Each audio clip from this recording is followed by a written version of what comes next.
Hello everyone, आप सभी का एक बार फिर से स्वागत है हमारे यूट्यूब चैनल में बायोलॉजी विद शुभेंद्र कुमार। तो कल का जो चैप्टर हम पढ़ रहे थे जीवों में जनन, उसी चैप्टर को आज हम कंटिन्यू करेंगे आगे। जहाँ तक हमने कल लास्ट लेक्चर में जब हमने पढ़ा था तो वहाँ पर हमने बहुविखंडन के बारे में पढ़ा था। और बहुविखंडन में हमने आपको बताया था कि बहुविखंडन में दो प्रकार से होगा, यानी अनुकूल परिस्थितियों में होगा ऑर्गेनिज्म के अंदर और प्रतिकूल परिस्थितियों में होगा। जब अनुकूल परिस्थितियों में मैंने आपको बताया था तो प्लाज्मोडियम का मैंने एग्जांपल दिया था, और जब प्रतिकूल परिस्थिति में मैंने बताया था आपको तो आपको मैंने अमीबा का एग्जांपल दिया था कि अमीबा जो होता है वो प्रतिकूल परिस्थितियों में ही वो क्या करेगा, बहुविखंडन करेगा। तो उसी को आगे हम कंटिन्यू करेंगे आज। तो ये मेरा व्हाट्सएप नंबर, अगर आपका कोई क्वेश्चन है तो आप इस पर भेज सकते हैं अपने क्वेश्चन को, और आपके क्वेश्चन का आंसर भी दिया जाएगा। ये हमारे चैनल का नाम बायोलॉजी विद शुभेंद्र सर, ठीक है। और इस चैनल पे जाकर के आप लाइक करें, सब्सक्राइब करें और ज़्यादा से ज़्यादा लोगों को शेयर करें। ज्ञान जितना बांटेंगे उतना आपका भी बढ़ेगा और मेरा भी बढ़ता जाएगा। तो जैसा कि क्लासिफिकेशन में मैंने आपको बता दिया था अलैंगिक जनन के, जब मैंने टाइप्स बता दिए थे तो हमने क्या क्या कर लिया था बेटा, विखंडन कर लिया था। विखंडन में मैंने आपको, जैसे कि आपको विखंडन को इंग्लिश में क्या कहते हैं, फिजन कहते हैं, ठीक है। अब आज का जो होगा वो होगा हमारा मुकुलन। मुकुलन को आज हम डिस्कस करेंगे कि मुकुलन क्या होता है। तो यहाँ पर मैं नेक्स्ट स्लाइड ले लेता हूँ और यहाँ पर मुकुलन को समझाना स्टार्ट करता हूँ मैं आपके लिए। यानी कि यहाँ से देखिए, सेकंड वाला जो था वो आपका क्या था, वो मुकुलन था। मुकुलन को बडिंग कहते हैं। मुकुलन को क्या कहते हैं, बडिंग कहते हैं, ठीक है। अच्छा, अब देखिए जब हम बात करते हैं बड, BUD, अच्छा बड का मीन क्या होता है, बड का मीन होता है बेटा कली। अच्छा, कई बार इसको बहुत ज्यादा अगर आपको समझने, कलिका नुमा, अब कली का मतलब आप फूल की कली भी होती है उसको भी हम कहते हैं। तो जब हम इसमें लेते हैं नाम इसका, तो एग्जाम्पल की जब बात आती है तो इसमें किसमें होता है, हाइड्रा में। किसमें होगा, हाइड्रा में। हाइड्रा में क्या होता है, मुकुलन, यानी अपनी ही सेल को मुकुलित कर देना, यानी कि बड निकाल करके उससे नए ऑर्गेनिज्म को, यानी कि नई संतति उत्पन्न होती है, तो उस जनन को ही हम क्या कहते हैं, बडिंग कहते हैं। अब देखिए जब हम हाइड्रा की यहां पर बात करते हैं तो हाइड्रा कुछ इस प्रकार से होता है। हाइड्रा कुछ इस प्रकार से होता है। इसमें 6 टेंटिकल्स होते हैं इसकी।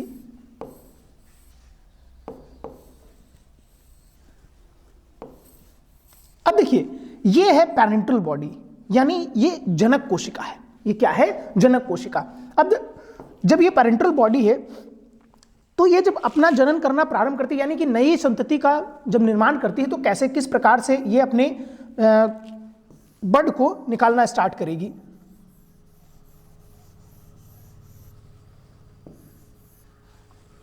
ये ऐसे छोटी सी आकृति बनाना प्रारंभ कर देगी। फिर उसके बाद नेक्स्ट स्टेप में जब जाएगा तो ये थोड़ी और ये बड़ी हो जाएगी। धीरे धीरे ये मैच्योर होती चली जाएगी, और ये तब तक इससे अलग नहीं होती जब तक पूर्ण रूप से ये मैच्योर नहीं हो जाती। और मैच्योर होने के बाद, यानी पूरा एकदम बनने के बाद, और ये क्या हो जाती है, इससे सेपरेट हो जाती है। सेपरेट होने पर कुछ ऐसा लगेगा, ऐसे ये पूरा आपका ऐसे, ये अलग हो जाएगा, ये इससे क्या हो जाएगा, सेपरेट हो जाएगा। अब ये क्या है, संतति कोशिका और ये जनक कोशिका है। ये संतति कोशिका और ये जनक कोशिका है। ये बडिंग है आपका। अब एक बात आप भी और याद रखना कि बडिंग भी, यानी कि जो मुकुलन भी होता है वो भी कितने प्रकार का होता है, वो 2 प्रकार का होता है।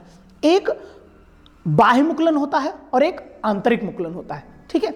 एक बाह्य मुकुलन होता है और एक आंतरिक मुकुलन होता है।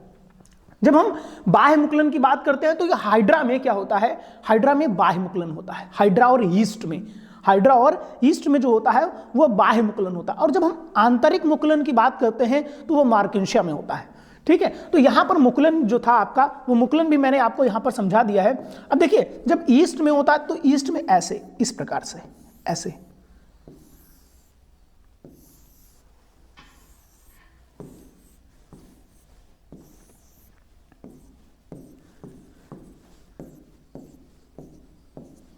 अब देखिए इसमें से बड जैसी आकृति निकलना स्टार्ट होगी, बड जैसी इसमें आकृति निकलना स्टार्ट होती है, ऐसे करके। और ये जब इससे क्या हो जाते हैं, सेपरेट हो जाएंगे, जब इससे क्या हो जाएंगे, अलग हो जाएंगे, इंडिविजुअल हो जाएंगे, अलग, तो ये क्या होता है, ये आपका ये भी है बाह्य मुकुलन का उदाहरण। ये भी किसका है, बाह्य मुकुलन। ठीक है। और जब आंतरिक मुकुलन की बात करते हैं तो मार्केंशिया, मार्केंशिया जो होता है तो मार्केंशिया में होता है बाह्य मुकुलन। ठीक है। फिर उसके बाद अब देखिए, अब आपका आ जाता है तीसरे नंबर पे जो है वो थर्ड वाला आपका खंडन है। खंडन को इंग्लिश में फ्रेगमेंटेशन भी कहते हैं। ठीक है। अब खंडन को हम स्टार्ट करते हैं समझना कि खंडन क्या होता है। देखिए, खंडन की जब हम बात करते हैं तो यानी कि खंडित हो जाना, अलग अलग टुकड़ों में बंट जाना ही क्या कहलाता है, खंडन। अब देखिए, लेकिन याद रखिएगा खंडन और विखंडन में अंतर होता है, खंडन और विखंडन में अंतर होता है। विखंडन हम पढ़ चुके हैं, जिसको हमने फिजन नाम दिया था। ठीक है। और बहुविखंडन भी हमने पढ़ा था। और ये सिर्फ क्या है, ये खंडन है। ये क्या है, ये खंडन है। अब देखिए, जब हम खंडन की बात करते हैं तो खंडन में क्या होता है आपका, जब हम इसके बारे में, तो आपका एग्जाम्पल ये स्पाइरोगायरा और यूलोथ्रिक्स में होता है, और कुछ शैवाल और कवकों में भी होता है। स्पाइरोगायरा, स्पाइरोगायरा ऐसे करके, ये क्या है, स्पाइरोगायरा ऐसे करके।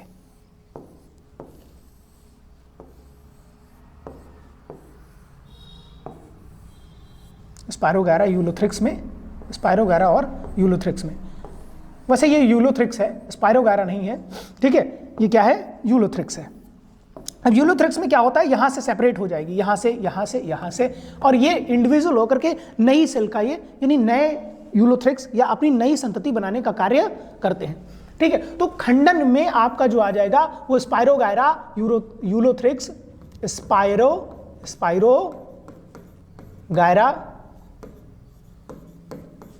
यूलोथ्रिक्स, ठीक है, और कुछ कवकों में और शैवालों में, अब देखिए, याद रखिए कि इसमें कुछ कंडीशंस भी होंगी, इसमें कुछ क्या होंगी, कंडीशंस भी होंगी। जब किसी में खंडन की बात करते हैं तो ये खंडन जो होता है ना, वो अनुकूल परिस्थिति में होता है। कैसी, अनुकूल परिस्थिति में, अनुकूल परिस्थितियों में,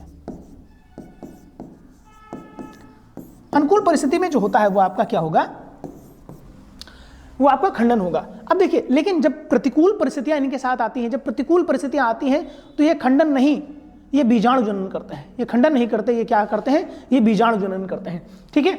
अब देखिए, तो यहां पर जब अनुकूल परिस्थिति होगी, अनुकूल परिस्थिति किस प्रकार की, जैसे कि मान लीजिए ये ज्यादा यूलोथ्रिक्स और स्पाइरोगायरा, कवक वगैरह, अब ये खास करके जो यूलोथ्रिक्स और शैवाल वगैरह होते हैं, शैवाल और स्पाइरोगायरा, तो इसमें किसमें, पानी के बहाव में, पानी के क्या होते हैं, ये बहाव में। अगर पानी का बहाव तेजी से है, पानी का बहाव यदि तेजी से है, तो ऐसी कंडीशन में क्या होगा कि ऐसी कंडीशन में अगर कोई भी इससे टच है, शैवाल या फिर यूलोथ्रिक्स, स्पाइरोगायरा वगैरह, तो इससे जुड़ा हुआ है या उसी नदी में है, तो तेज बहाव के कारण वो क्या हो जाएगा, वो खंडित हो जाएगा। क्योंकि आपसे परिस्थितियां भी पूछ सकता है कि खंडन भी होगा तो किस प्रकार से होगा। खंडन कोई काटने के लिए जाएगा नहीं, काटने के लिए कोई नहीं जाएगा, उसमें पानी का बहाव हो रहा होगा। जो पानी का बहाव जब होगा तो इसमें क्या, इतने ज्यादा ये मजबूत नहीं होते कवक और शैवाल, जिसके कारण क्या होगा कि जब पानी का जो बहाव हो रहा होगा, उस बहाव में ये क्या हो जाएंगे, खंडित हो जाएंगे और अलग हो जाएंगे। और जहां पर वो स्टेबल होंगे वहां पर यानी कि वो नई संतति के रूप में अपनी जनरेशन को आगे बढ़ाते रहते हैं, अपनी जनरेशन को क्या करते रहते हैं, आगे बढ़ाते रहते हैं। फिर इसके बाद देखिए, आपका आ जाता है पुनरुद्ध भवन।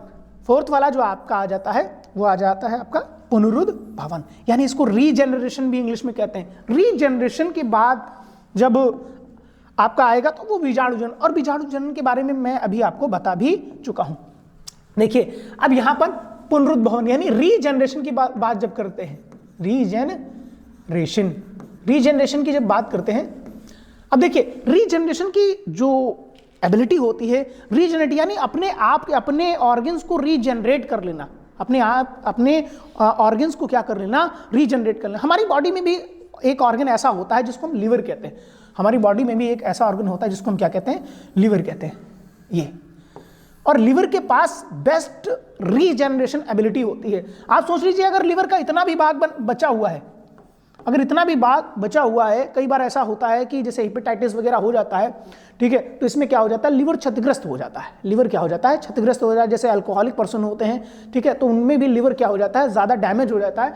तो लिवर के अंदर, ह्यूमन बॉडी में अगर आपसे पूछा जाता है तो लिवर के अंदर सबसे बेस्ट रीजनरेशन एबिलिटी होती है। अगर लिवर का इतना भी भाग बचा हुआ है, लिवर का अगर इतना भी भाग बचा हुआ है तो वो अपने आप को पुनः रीजनरेट कर सकता है, अपने आप को पुनः फिर से वो रीजनरेट कर सकता है, यानी पूरे के पूरे लिवर को वो क्या कर सकता है, वो बना सकता है। तो ह्यूमन बॉडी के अकॉर्डिंग आपसे क्वेश्चन पूछा जा सकता है, ठीक है। कॉम्पिटिटिव एग्जाम में भी पूछे जाते हैं, नीट वगैरह में भी पूछा जा सकता है आपसे। तो वहां पर कि ह्यूमन बॉडी के अंदर रीजनरेशन एबिलिटी सबसे अच्छी किसके अंदर होती है, रीजनरेशन एबिलिटी सबसे अच्छी किसके अंदर होती है। तो ऑर्गन को, पूरे होल ऑर्गन को, मतलब अगर लॉस हो गया है उसमें से, तो उस ऑर्गन को पूरा फिर से रीजेनरेट कर लेना ही क्या कहलाता है, पुनरुद्भवन कहलाता है। अब देखिए इसके बाद भी जब हम स्टार फिश की बात करते हैं, ये तो हो गया लिवर, लिवर को यकृत कहते हैं, हिंदी में इसको क्या कहते हैं बेटा, यकृत यानी लिवर, ठीक है। अब देखिए इसके बाद भी जब हम कहते हैं, इसके बाद आपका एक और एग्जांपल आ जाएगा, स्टार फिश की बात करते हैं, इसकी बात करते हैं, स्टार फिश की बात करते हैं। स्टार फिश में भी बेस्ट रीजनरेशन एबिलिटी होती है। ये ऐसे, ये तो डिस्क टाइप होता है, ठीक है। अब इसमें स्पाइन्स भी निकले होते हैं, ऐसे करके स्पाइन भी निकले होते हैं। स्पाइन का मतलब कांटे होते हैं, स्पाइन का मतलब क्या होता है, कांटे होते हैं। तो ऐसे करके कांटे भी निकले होते हैं। अब देखिए अगर इस स्टार फिश के ये चारों की चारों आर्म अगर काट दी जाए, इनको काट दिया जाए, तो आप सोच लीजिए ये इसका डिस्क बचे और ये एक आर्म बचे, इसका डिस्क बचे और ये तवे की जैसी आकृति जिसको डिस्क लाइक शेप, ठीक है, और ये इसकी आर्म एक भुजा यदि बचती है तो ये क्या कर सकती है, अपने पूरे की पूरी आर्म्स को फिर से रीजनरेट कर सकती है। तो ऑर्गेनिज्म में सबसे अच्छी रीजनरेशन एबिलिटी किसके अंदर है, स्टार फिश के अंदर। किसके अंदर है, स्टार फिश के अंदर सबसे बेस्ट रीजनरेशन एबिलिटी होती है। अच्छा कुछ और भी एग्जांपल आपको मैं बताता हूं, जैसे कि घरों में जो लिजर्ड आती है आपकी, यानी छिपकली, छिपकली में भी रीजनरेशन की एबिलिटी बहुत अच्छी होती है। अच्छा एक बात और भी मैं आपको बताता हूं, रीजनरेशन एबिलिटी में ये क्या करती है, अपनी पूंछ को रीजनरेट कर लेती है, अपनी पूंछ को क्या कर लेती है, रीजनरेट कर लेते हैं। लेकिन पूंछ को भी ये खुद को बचाने के लिए ही ऐसा करती है, खुद को बचाने के लिए ऐसा मान लीजिए कोई भी ऐसा प्रीडेटर है जो इसके पीछे भाग रहा है, यानी कोई शिकारी है जो इसके पीछे भाग रहा है इसको पकड़ने के लिए या खाने के लिए, तो जब दौड़ती तो ये अपनी पूंछ को क्या कर देती, छोड़ देती, त्याग देती उसको। और त्यागने पर जो प्रीडेटर होता है, जो शिकारी होता है, उस पूंछ में बिजी हो जाता है, उस पूंछ में क्या हो जाता है, बिजी हो जाता है, वो समझता यही है, जिसके कारण, और ये उतने टाइम में जब तक वो उसमें बिजी रहता तब तक वो उतने टाइम में क्या हो जाती है, वहां से गायब, यानी कि वहां से वो निकल जाती है। यानी कि अपने आप को सुरक्षित रखने के लिए वो जानती है कि मैं अपनी पूंछ को दोबारा से रीजनरेट कर लूंगी, इसलिए वो अपनी पूंछ को क्या कर देती, वहां पर त्याग दे, स्वयं से, यानी स्वयं को बचाने के लिए। कहते हैं ना कि अपने आप को बचाने के लिए इंसान कुछ भी करता है, किसी भी हद से गुजरता, तो वो भी क्या कर रही है, अपनी पूंछ को इस टाइप में यूज कर रही है। हर ऑर्गेनिज्म को कोई ना कोई ऐसा फीचर जरूर दिया गया है जो वो यूज कर रहे हैं और बहुत अच्छी तरह से उन्हें पता है कि कैसे उनको क्या करना है, ठीक है। तो ये रीजनरेशन में मैंने आपको बताया, जैसे कि छिपकली के अंदर, स्टारफिश के अंदर, ह्यूमन बॉडी में लिवर के अंदर, ठीक है। फिर इसके बाद आपका आ जाता है आपका बीजाणु जनन। अब बीजाणु जनन का अभी मैंने आपको बताया था कि बीजाणु जनन जो होता है वो किसमें, स्पायरोगायरा, यूलोथ्रिक्स, क्लैमाइडोमोनास, ठीक है। इसमें क्या होता है, बीजाणु जनन होता है। बीजाणु जनन यानी बीजाणु जनन, बीजाणुओं द्वारा जनन को ही बीजाणु जनन कहते हैं। ये कई प्रकार का होता है, चल बीजाणु द्वारा और अचल बीजाणुओं द्वारा, ये कई प्रकार के, लगभग 7-8 प्रकार के इसमें पाए जाते हैं। अब देखिए बीजाणु, चल और अचल बीजाणु द्वारा आपसे ही पूछा जाएगा, बाकी इसके अलावा नहीं पूछा है। तो बीजाणु जनन में आप एग्जाम्पल लेना स्पायरोगायरा, यूलोथ्रिक्स। लेकिन यहां पर मैंने बताया ना बीजाणु जनन जो होता है ना, यहां पर जब मैंने आपको खंडन बताया था तो खंडन के लिए मैंने बताया कि अनुकूल परिस्थितियों में,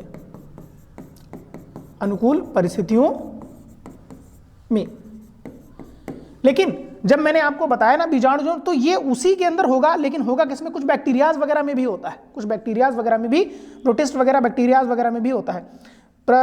प्रतिकूल परिस्थितियों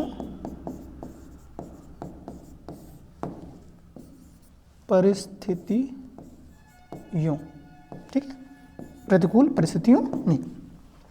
अब देखिए इसके बाद आपका विखंडन, मुकुलन, खंडन, पुनरुद्भवन, बीजाणु जनन, इसके बाद आपका जो आएगा ये प्लांट का, जिसमें हम कायिक जनन के बारे में अगले लेक्चर में हम बात करेंगे अपने। और फिर लास्ट में आपका ये नोट्स आप बना करके, जो भी आपके नोट्स हैं, नोट्स को आप बना करके मेरे नंबर पर आप व्हाट्सएप भी करेंगे कि हाँ मैं आपके नोट्स बना रहा हूँ या बना रही हूँ।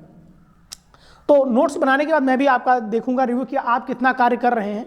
और अगर आपके अंदर ये अभी आपके पास बेटा समय नहीं बचा है, अब आपका 3-4 महीने जो बचा है इसको आप अच्छी तरह से प्रिपेयर कर लेंगे, अच्छी तरह से अटेंड कर लेंगे तो बहुत अच्छा होगा।